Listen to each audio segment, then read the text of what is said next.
Hello YouTube, welcome back to another Yassid Lap Guide. My name is Sir Foch, and today we are taking the Ferrari 296 around the wonderfully wicked Watkins Glen.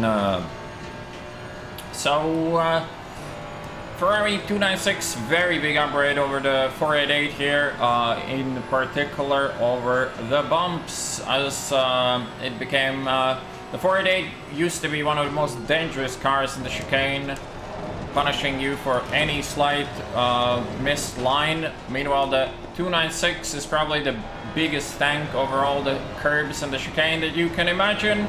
So it is probably the most forgiving car here. It also has pretty good pace. The straight line speed is okay. Acceleration is always a little bit lacking, but if you drive the 296, you probably know all about it already. As for the track itself, super high speed, sector 1, super high fuel consumption as well, but a little bit tricky middle sector here, and still very fast last sector, so mostly just really fast corners. Judging your corner speed here is going to be everything. Braking references are pretty easy for the most part. Boards are everywhere, nothing is hidden, so not the most difficult track to get going on, but to find that last bit of lap time here can be really tricky.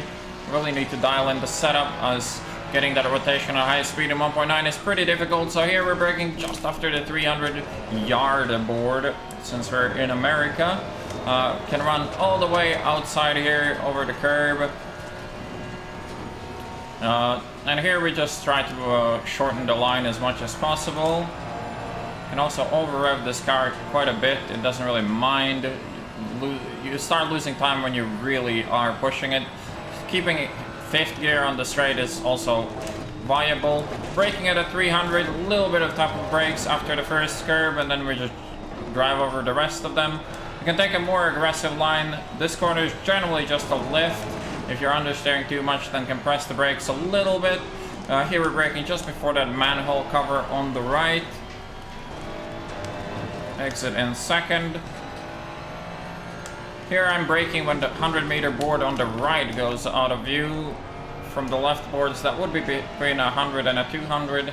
The tires aren't quite there to be doing the full push here, but for this next corner we're braking after the 200 board. There's like little white patches of gravel on the right side that you can spot, can be a more precise indicator.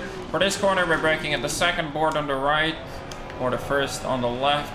Really should keep the car in second there. And here we're just turning in with a lift between a 200 and a 100 board. Can clip the inside curb. And here we're braking just after the wall on the right. The tire barrier ends, and run as close to the wall as we dare. And that is a rough guide on the reference points here for Watkins Glen. Alright, so here is our setup. We are running negative toes once again. Seems like tracks like this, where the road is very cambered and the speeds are super high. In the corners, the negative toe is really the best way to make the car rotate. So we're running quite a bit of negative front toe front and rear. TC going between 7 to 4. Brake pad 2 for comfort. Running a lot of rear roll bar to help with the rotation. Running max preload. Can probably play with this. Makes the car a little bit more stable mid-corner, but it does make it also a little bit more understeery. So I can play with that, see what works the best. Damper-wise, we're going back to the full-out, maxed-out front dampers, and not quite so maxed rear. And aero-wise, this is also not a max wing setup, so the pace is probably going to be a tenth or two slower than what the full wing can do here. But at the same time, the full wing is really slow on the straight line, because you have to compensate a lot for the aero balance that you lose. So you end up with a much worse straight line speed. So I choose to run the car quite a bit lower to the ground and with less wing. But that being said, this is the setup I used. Seemed to work okay. And for the fact that it's 10 wing setup, the pace isn't too bad. I hope you enjoyed the video. I'll send it for a hot lap, and I'll see you on the next one.